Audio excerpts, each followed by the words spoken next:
Presiden terpilih Prabowo Subianto dipastikan ingin membuat Zakon Kabinet atau jajaran menteri dari kalangan profesional untuk pemerintahan barunya. Hal ini diungkapkan oleh Sekjen Partai Gerindra Ahmad Muzani pada Senin 9 September 2024. Dikatakan Muzani bahwa Prabowo meminta usulan nama dari Koalisi Indonesia Maju atau KIM untuk masuk menjadi menteri di kabinetnya. Dengan demikian, nantinya jabatan menteri akan diisi orang-orang profesional.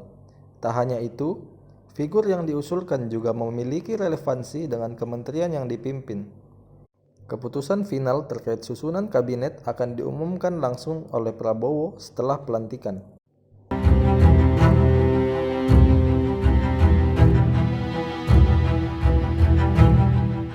Download Tribun X sekarang, menghadirkan lokal menjadi Indonesia.